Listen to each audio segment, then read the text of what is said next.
Dr. Ramasamy, first of all, congratulations. Last year, CIBS Gold became world number one executive MBA according to Financial Times. So you've been with the CIBS for 20 years. Yeah. Am I correct? Yes. Yeah. So over the past 20 years, you've seen China's change, and you've been teaching economics, including students from South Africa, America, Europe, South Korea, Japan, and all that. So what was your core point? Why this school grew so much? Like it was nothing like 30 years ago, right? Yeah. What was the core point of it? What is that secret sauce become CIBS become number one? I think, the very important reason why, we have grown and today we are number one, I have to say it's because of China. Because as China grew, so did we. Of course, we would like to think because we grew, China also grew. Right? So if you look at the history of CIBS, when we started 30 years ago, we were basically a knowledge dissemination center. Right? So that means you have professors coming from Europe, coming from North America, right? Coming for a week, teaching the Chinese students and going back. Right? So it was basically Western knowledge coming to China, teaching Chinese managers about the Western way of doing business. Right? But today, CIBS is not just a knowledge dissemination center, but we are also a knowledge creation center. Right? We do research on China, we do case studies on different companies in China and so on. Because we think today there are things that you can learn from China as well. Right? Now, it does not mean that we reject the knowledge from the West. Right? And this is the beauty of CIBS. Right? We are able to merge together the knowledge that comes from the West and the knowledge that is created here in China so that we find what is the best way to do business. Right? So in that way, we hope that our students, our managers who come through the school, right, would not just know about China, but they're also able to look at China from the context of the world. Right? So that's the reason why our kind of motto is China depth, global breadth. One without the other, we think is not going to be strong enough. Dr. Ramasamy, not just because of the fact that you're economically very knowledgeable. I mean, you are Indian Malaysian, spent more than 20 years in China, which means that like from your ethnic origin, you cover China, India, Malaysia.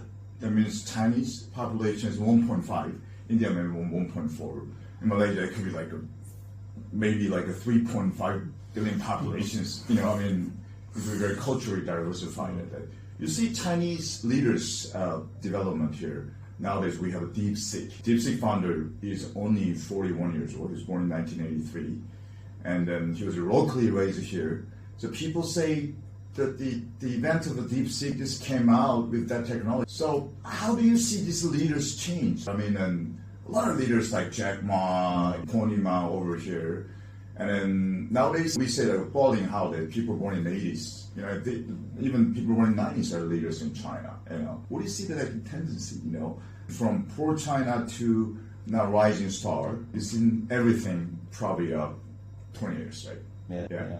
So I think here really it goes back to the Chinese people. Perhaps because they did not have the freedom in the past to advance economically at a personal level, and since 1978 with the opening up and so on, today the hunger in the Chinese people is very, very strong, right? So this desire to do better, to make more money, I have not seen anywhere else in the world, right? So yes, maybe that's a reason why, right? DeepSeek is probably one company that seems to be known because of what media has been talking about. But there are many other Chinese companies that the Western world has not heard about, right? Whether it is in pharmaceutical, whether it is in medical equipment, whether it is in transportation like high-speed railway, right? So there are many other Chinese companies that we have not heard about, but these are the companies that are actually making a lot of development when it comes to technology, new ways of doing things, innovation, and so on, right? But I think that goes back to this hunger that you see, among the Chinese people, right? Including the young. Maybe the reason is because if you look at a rich person in China, he or she is probably the first generation rich, right? So in that sense, that desire to do better, right, is still very high. Now, will this last?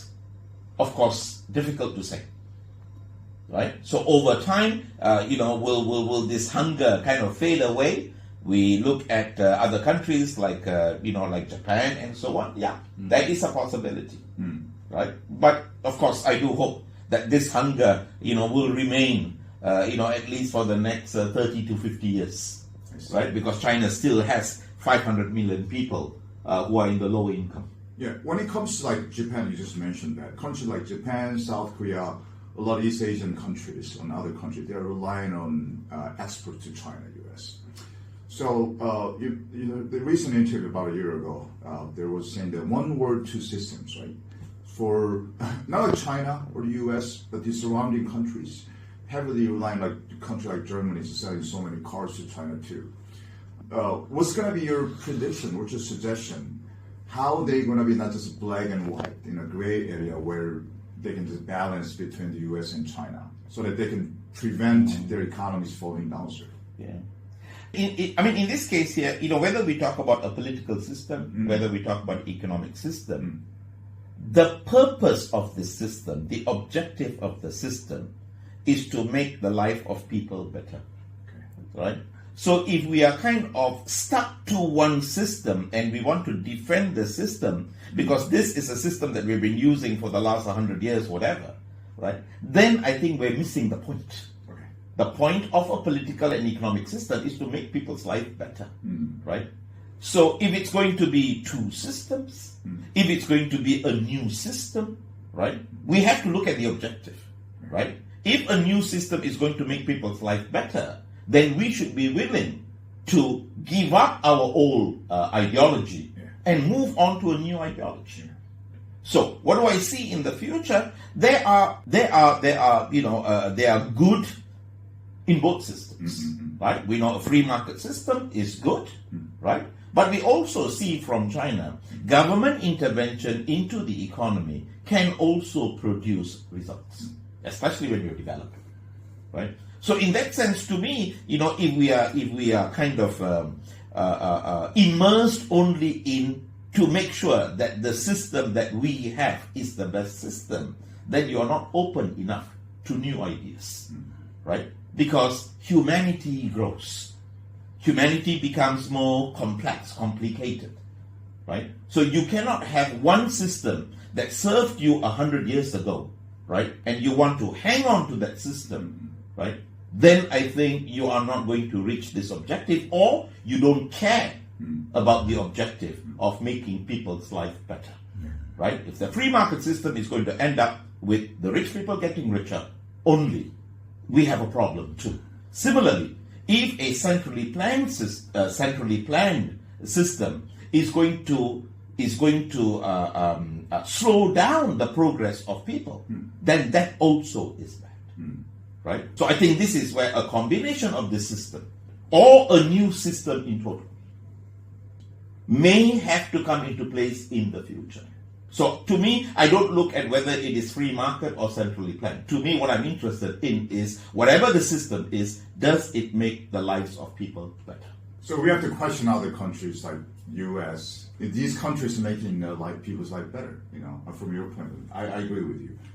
Well, time is very short, but we're going to listen to Dr. Ramasami's keynote speech on May 29th, Global Alternative Investment Conference in South Korea and Seoul, and look forward to it. And also, if you'd like to have more knowledge, more expertise from Dr. Ramasamy, please come to Global EMB of the CIBS. Thank you so much, Dr. Bala. I appreciate it. It's a pleasure. Okay. Okay.